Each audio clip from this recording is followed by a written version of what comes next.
how many days till completion? It's a little bit off, but it's about 160 days. So about a half a year is more or less what we're looking at. We're trying to finish up. We're still sticking to the 2 to 4 weeks ahead, depending on where you look at the schedule, more or less. Yeah.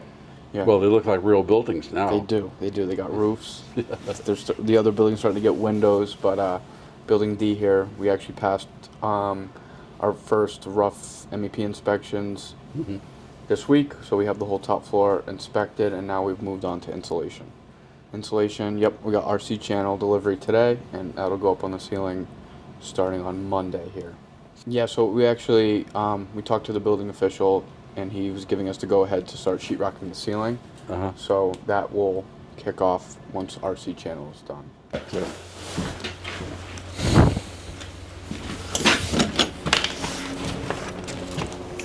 Septic fields and tanks, you know, a tank I believe is right there, and we have our septic fields going down this way. And they basically, we have 5 total here on the entire phase 2, but 3 serve Building D. So Building D is 2 bedroom, 2 baths, so there's obviously more demand for septic. So basically, you know, we have our geomatrix system, which is actually, if you see it installed, it's pretty cool. They have these special forms where you alternate between C33 sand and crushed stone, and it creates like a nice filter for everything to come out of. So right here, we actually have some viewports. That's a tank right there. So that is one of the septic tanks. So the first waste will come through here, and obviously the water or the liquid will come out the back and then go into the septic fields here, where there's a microbiotic, you know, ecosystem that kind of eats away at all of it. Yeah. And then all of the solid waste stays inside the tank here. So when I was here last month, they had a whole bunch of concrete chambers there, and there's a big pile of sand out front. So that's all underground now. It's all underground now. Yep. And actually, these everything here is H20 load rated, so you're able to drive across it, even though, you know, we wouldn't want to do that just because it's easy to disturb.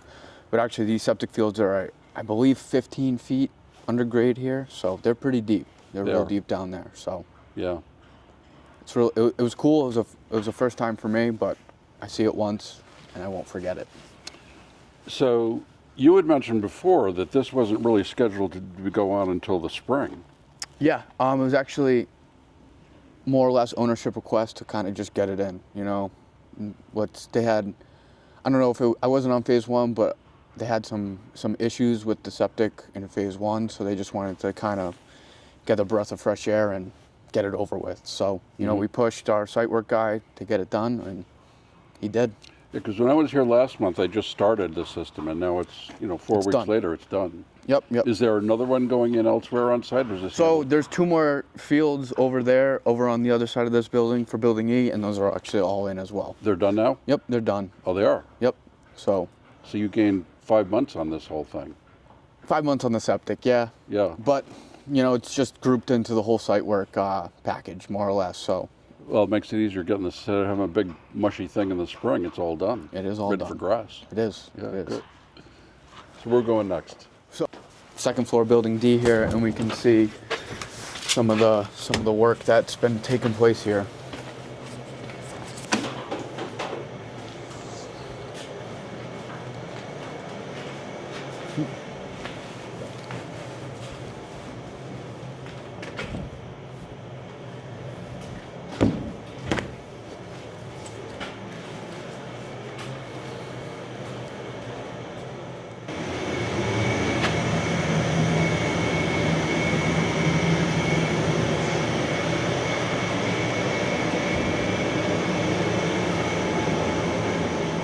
Polyethylene is to keep your temporary heat in. To keep our temporary heat in, yeah, and it's also gonna stay there as well. It helps keep, you know, the blown in that's gonna go into the attic, keep it up there basically. Actually, this will stay here. It's not only temporary; it's permanent. It's permanent, yeah. So I learned from the town of Haddam building official Bob Ruzzo that according to code, because we have vented roofs, which means we have a vented soffit, that technically a polyethylene barrier here is not needed. We could blow our insulation right onto sheetrock. but you know, per contract and everything, we're still putting it in because that's what we bought. So, an added layer. I mean, before we put this up, we couldn't hold temperature in here. It was just, everything was going up into the attic and right outside. So we're basically heating the outside. So, you know, Matt and I made the decision to put this up before we actually really needed to, just to start containing some heat in here. Well, this is specified though, right? It is specified, yes.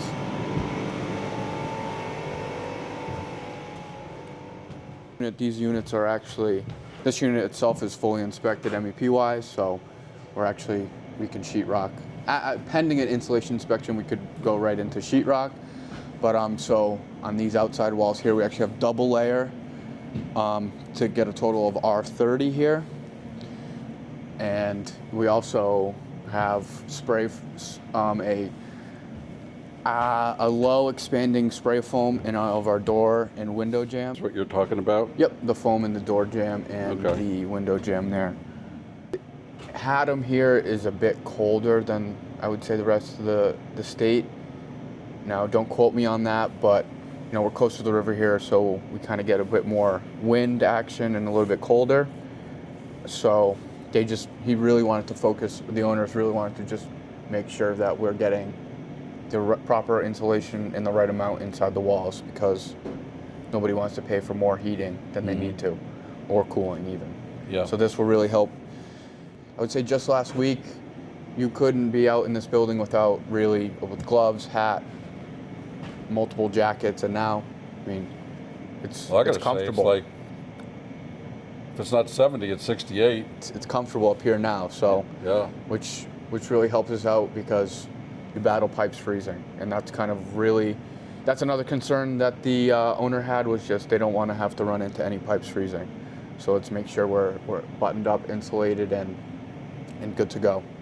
This blocking actually right here is for our TVs. It's specified in the drawing, so obviously what's specified we put up. But so this here is a demising wall between a unit. So on the other side there's a unit that's exactly mirrored to this one. So we actually, because of what was specified for these demising shear walls, it's OSB here. So that eliminates blocking on this side for all the cabinets. So right here will be our big cabinet wall. Obviously we have our range plug there. Our fridge will be going here. We got our ice mixing valve. And then, so we were fortunate enough to not have to block these walls, just because we're going to be drilling right into OSB. So these are big apartments. And you got a kitchen, a living area. Then you've got what's over here. This is actually what is going to be kind of like a dining area. Yeah. Is what ownership kind of has in mind, and so does the leasing department. So we'll have cabinets, a whole nice cabinet here. We actually have an island that'll be here. That's why we have our electrical and comms stubbed up out of here. So we'll have a nice island, kitchen, living area, 2 bedrooms, and one is obviously a master bedroom with its own bathroom associated with it. So next month, I'm going to see tapers here. Oh yeah, you're going to see tapers here. You're going to see sheetrock up. You're going to be ready to, we're in the final stretch to finish it. This whole building is a total of 24,000 square feet, if I remember correctly. Yeah. Whereas the building over there, building E, is only 18,000 square feet. How many units in this building? So there's 16 total in this building, and there'll be 16 total in the other building as well. So total 32 units. If we're not into finishes phase up here, we'll be in finishes phase down below, because the second floor still has to get gypcrete. So we have 3/4 inch gypcrete with a 1/8 of an inch to 1/4 of an inch sound mat underneath. So that'll have to be, that's a straight continuous pour throughout the whole second floor. So that's got a 10-day cure time for it. So while that's curing, actually, we're going to be working on finishes down below. So that's kind of one of the things about, coordinating with all your trades and just coordinating with everybody, is we can work issues out like that. It's like, well, if we can't be upstairs, where else can we be? We can be downstairs. So, and that's kind of, we kind of made that decision based on subcontractor input, From the PosiTrac meeting. Exactly, from the PosiTrac meeting. So It's So very helpful. PosiTrac pays dividends. It does pay dividends, very much so. So Have you been through the formal training on that? I have, and we actually, I think I'll be going to another training on it as well. I'm gonna go. Yeah, we definitely, we look at it, we do our quality and analysis and quality control and all of this sort of stuff. So, when they bring in their big bags of insulation, we take pictures of what is what, because each insulation kind of has different R values. Yeah. So we just make sure that what they're putting in is what was spec'd. The 2-bedroom, 2-bath units, there's one bathroom that has a shower and there's one bathroom that has a tub. Yeah. So, all that's in. He's got his valves in. And actually we had a pre-pour of our gypcrete. We have 2 different unit types in this building, same with over in Building E. So the unit type we're actually in right now is a 2A, and the ones on the corner are 2Bs. Coincidentally enough, drawings are out here. We love to see this, making sure they're building to the drawings. So you can kind of see the 2A versus the 2B. You can kind of see the difference. I believe the 2B have a little bit more square footage as opposed to the 2A, but they're both very nice units and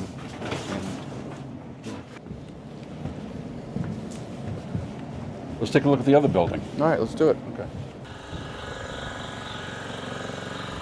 So this here is Building E. They're wrapped. We actually just finished the roof yesterday. Shingles, all our off-ridge vent, ridge vents, all that good stuff on the roof. And now they've started to throw our windows in. So we'll be getting weather tight here pretty soon. Windows have been going in since about Wednesday, and we just got our exterior door delivery today, so they've started to get those in as well. Obviously, you can see we got the same zip system over here, and they've begun taping all of the joints there too. So why don't we go jump inside really quick here? Yeah. When I was here 4 weeks ago, that building looked exactly like this. They were just finishing up the green board. Yep. Actually, the windows had not been put in yet. So you're actually ahead of schedule on this building. Definitely. Than you were on the other one. Yep.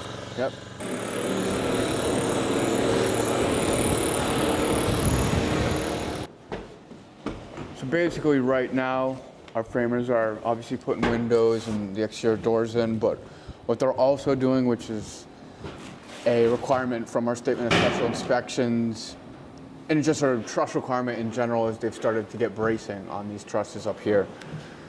So more or less, when the shop drawings come in for the trusses, they have a bracing schedule that goes with it.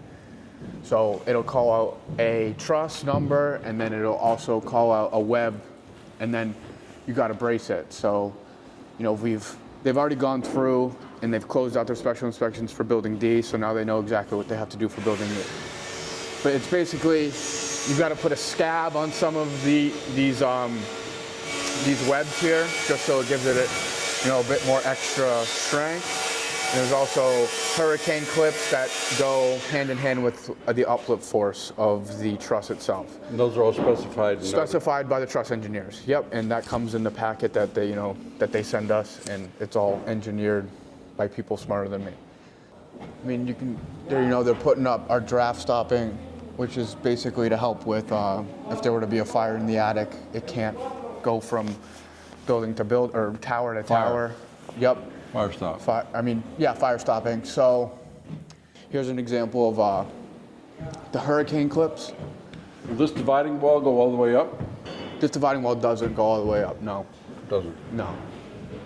But you can see these little clips that come off the end of the truss and onto the shear wall here is what they call what's the uplift forces dictate exactly how many you're going to need. Yeah.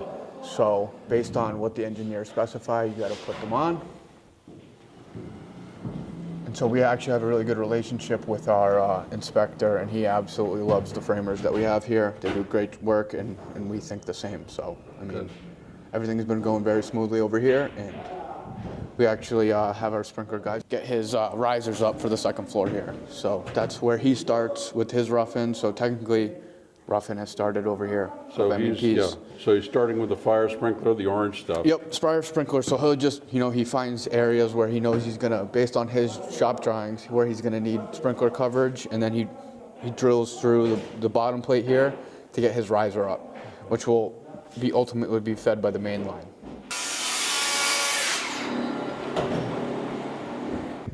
Siding is actually going to start in about 2 weeks here. 2 weeks, give or take. What type of siding is it? It's just vinyl siding. Vinyl. Yep, vinyl siding. It'll match more or less what happens over in these other buildings Yeah. here. So I'll go Be quick. 2 different colors with the mid AZEC band, and the gables will be different colors as well, or a different texture, I should say. But it's all vinyl siding. End of January, beginning of February is when we'll start siding Building D, and then I would say Building E would be So these are going to look like real buildings next month. Yeah, You're Yeah. going and blowing, kiddo. we are. I mean, he feels comfortable not leaving me here, but he feels comfortable with me taking care of things here. So Well, based on my experience with you, he's left it in good hands. he definitely has. That's how I Whatever feel. you don't know, Mike's going to be able to tell you. Exactly. So I mean, yeah, that's also another thing that I like to do is just pick people's brains whenever I get the chance to. Matt's a seasoned vet, Mike's a seasoned vet, so whatever they can tell me, I write it down and just absorb it. Nice, So nice. just learning the tips and tricks of project management, Cool. Well, I think I got in a tour. You did. You got the tour. I got the tour, man. The full tour. Oh, and to add in, we're going to start running our electrical service, main electrical service on Monday, or Yeah. Tuesday, here. So actually we'll be, there's a fiberglass box over here outside of Building E that has the electrical waiting for us to basically pull off of it and then run to our transformer. We are going to we're going to dig the whole thing on Tuesday and lay the conduit on Tuesday, and we have Eversource lined up to inspect it all. So we'll get power here shortly, and then water will follow that. So we look good here. Fucking nice job.